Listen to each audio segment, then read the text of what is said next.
Andréia, você falou sobre o novo nascimento, né? Essa experiência. E aí, logo em seguida, já foi batizado com o Espírito Santo, já teve aquela experiência do batismo com o Espírito Santo? O batismo com o Espírito Santo para mim, foi uma resposta se eu poderia batizar com 12 anos ou não. Então, eu já tinha sido batizada. Ah, você já tinha sido batizada? Eu fui renovada, na realidade. Mas quando você foi batizada com o Espírito Santo, lembra? Lembro, com 12 anos de idade. E foi bem próximo do meu aniversário, em 88, né, que eu fiz 12 anos, não. O pessoal vai saber a minha idade. Ah, mas pode falar. Eu amo falar minha idade, de verdade, gosto. E logo depois... Só pro pessoal falar, nossa, não parece. Agora eu tô mais ouço. E é muito bom ouvir isso. E logo depois, e mesmo tendo sido batizada com o Espírito Santo, batizado nas águas, eu ainda não tinha vivido ainda a minha experiência de conversão. Você viveu depois? Vivi depois.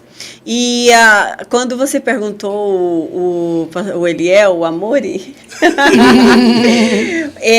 sobre os desafios, uma das coisas assim que eu fui mais assim, até hoje, né? Claro que hoje ainda mais com a imagem muito exposta que a gente tem, né? E as pessoas interpretam a gente como quer, vê a gente como quer. Falaremos disso já. Né? Um dos maiores desafios para mim é manter o amor ao próximo. É manter vivo aquilo que Deus deixou, que Jesus deixou para gente, para amar o próximo como nós mesmos, porque é tão difícil os confrontos de ataques, e não são fora da família, do seu convívio. Não é dentro. Distante. É justamente disso que eu ia te perguntar agora, né? Porque assim, você desenvolve um trabalho de imagem, né? Sim, como é que se fala? Eu sou consultora de estilo e imagem. Isso, consultora de estilo e imagem. E você convive num ambiente assembleano, né? Sim. Que é um ambiente, vamos dizer assim, tradicional, que guarda toda uma cultura de usos e costumes.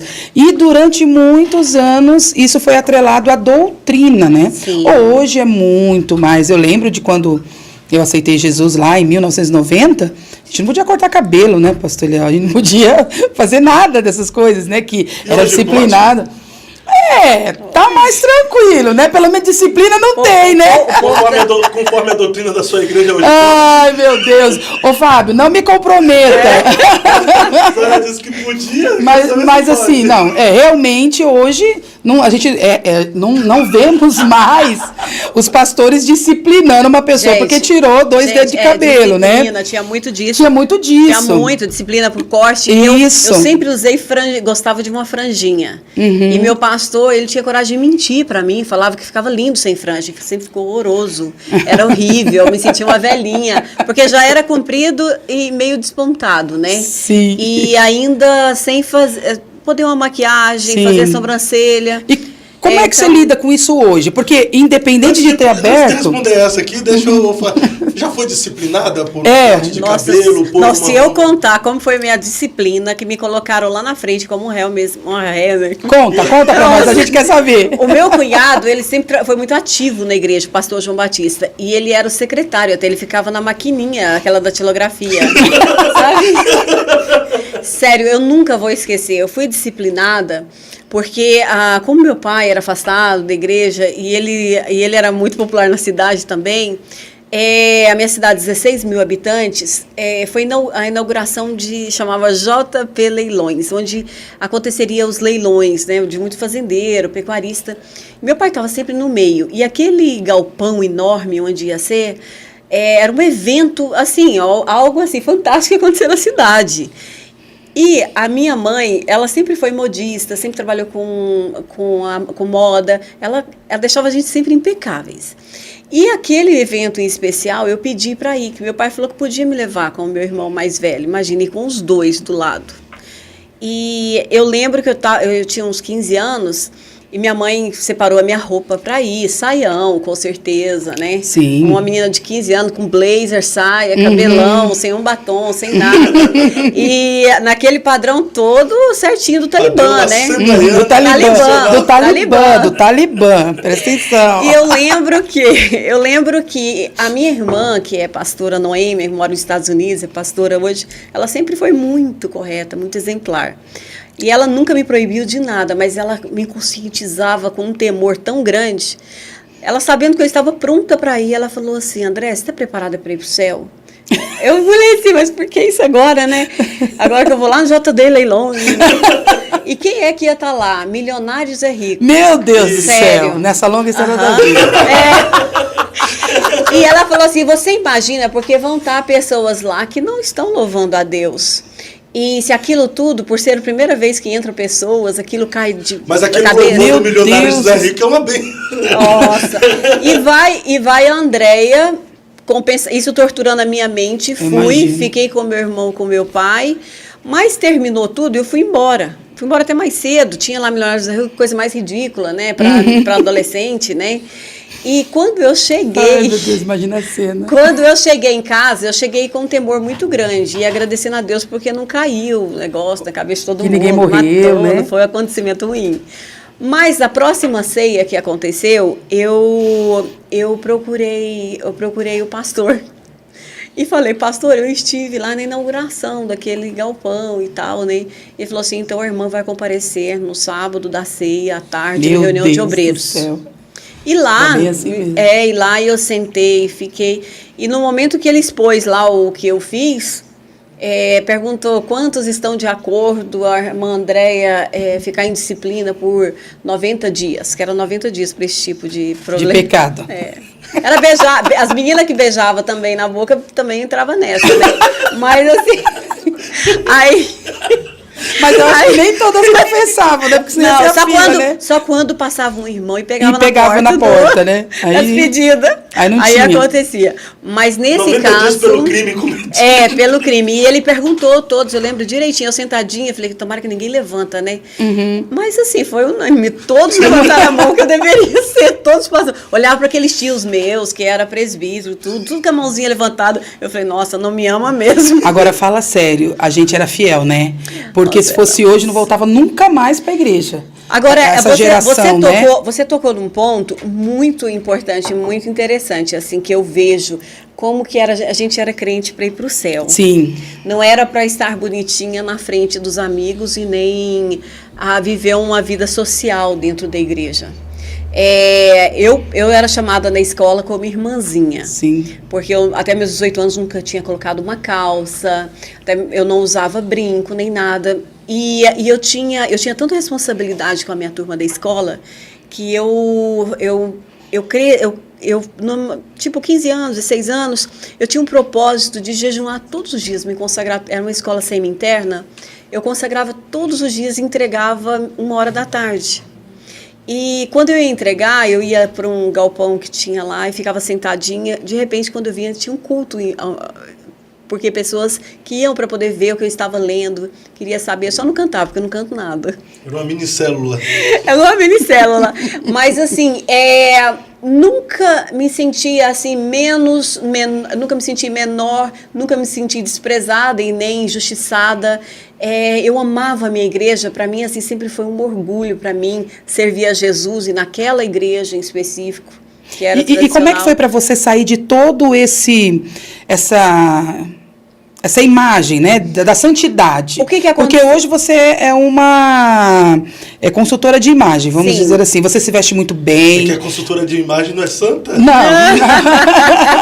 Não, mas ela se veste passado. muito bem. Eu sigo ela nas redes sociais, que eu sou fã dela. Ela tem mais de 40 mil seguidores. Ela é top das galáxias, né? E ela dá as dicas lá pra nós, é maravilhoso. Mas como é que foi pra sair? Tirar toda essa imagem, né? Da santidade, peso, do cabelo, né? desse peso, Esse esse jugo. dos usos e costumes, numa igreja que ainda é tradicional, na sua maioria, vamos dizer assim, e tipo, levar de boa. Tipo, porque eu posso contar como que foi a minha... eu respeito muito as igrejas que tem isso, porque tem igrejas, até igrejas não, tem muitos lugares, que se você fala, está liberado a calça. Eu já tive pastores que me procuraram para ir dar palestra, porque ele quis trazer um pouco mais de liberdade, até mesmo para o trabalho, a irmã usar uma calça, mas de repente as mulheres estavam vindo de leg, o que é uma coisa assim, que não dá para usar numa igreja, mostra a volta do corpo, é uma sensualidade, tira a liberdade. Também, olhando por outro lado, não é nem, não é chique, né? Não é chique. É brega, né? Você ir de leg então, para a igreja. Não, quem peca? O irmão que olha ou a irmã que vai de leg? Eu acho que começa por ela, porque ela está despertando, né? Verdade. Então, e assim, o homem é atraído pela visão, diga-se de passagem, né? Você sabe disso. E assim, a gente... Não, mas eu quero deixar você falar. Agora eu vou... Fica me colocando na parede, mas deixa eu te contar. Onde foi a parte, assim, que eu não me libertei, porque para mim não era prisão. Era um prazer servir a Jesus e obedecer. Era a minha forma de obedecer. Mas era uma espécie de legalismo, né?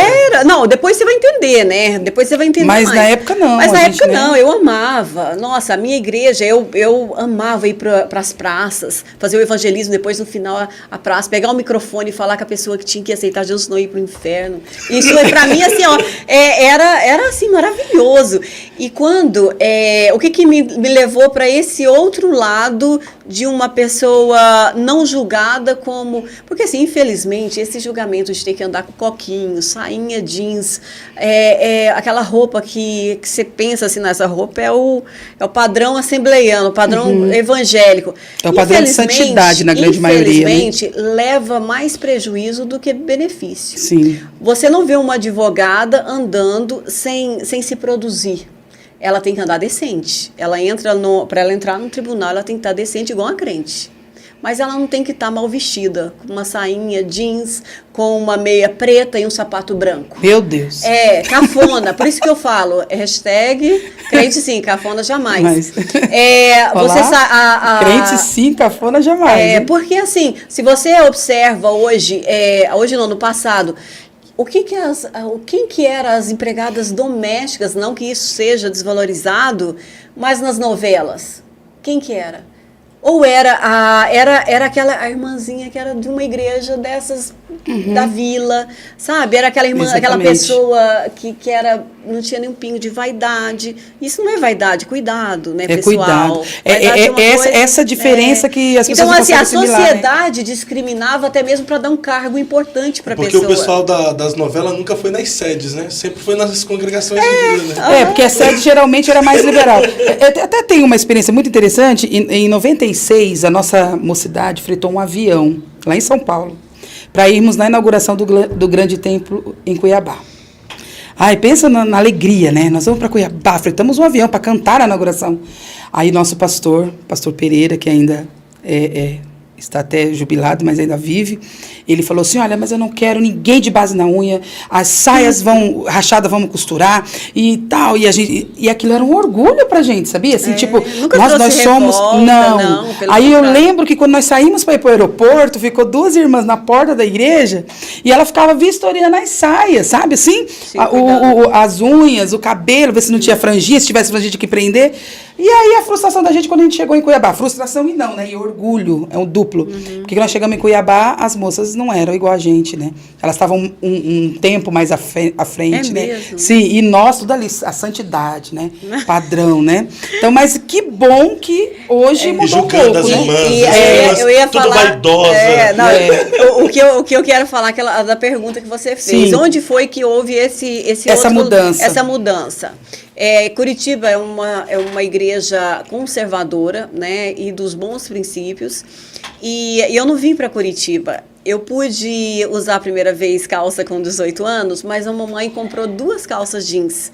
E ela só falou assim, você só pode usar calça jeans quando você estiver dentro dos Estados Unidos. Porque com 18 anos fui para os Estados Unidos para poder estudar e trabalhar. Aí ela falou, porque lá não é pecado. Lá o pastor não importa.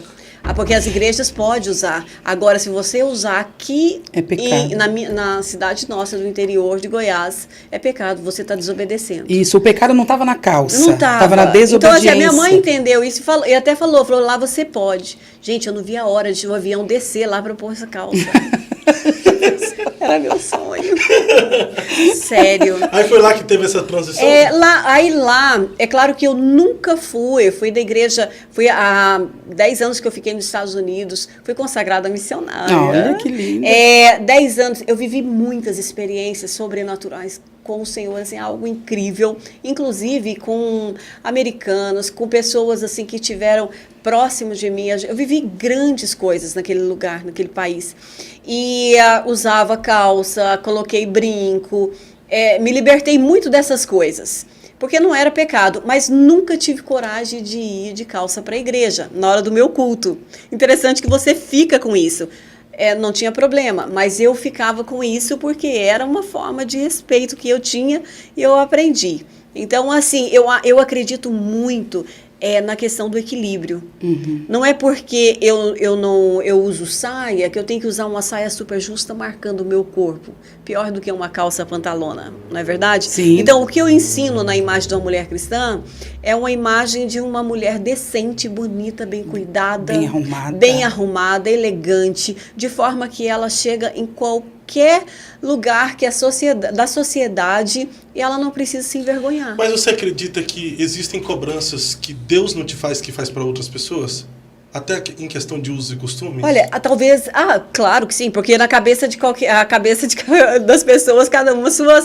Mas eu acredito que é muito pela opressão que viveram. Às vezes, a experiência que teve foi naquele momento que ela usava a saia, assim. Aí ela acaba vinculando de que é que Deus está cobrando, entendeu? Eu penso mais assim, entendeu? Mais uma questão de... Não é que Deus está cobrando, acho que as pessoas se cobram, entendeu? As pessoas se cobram.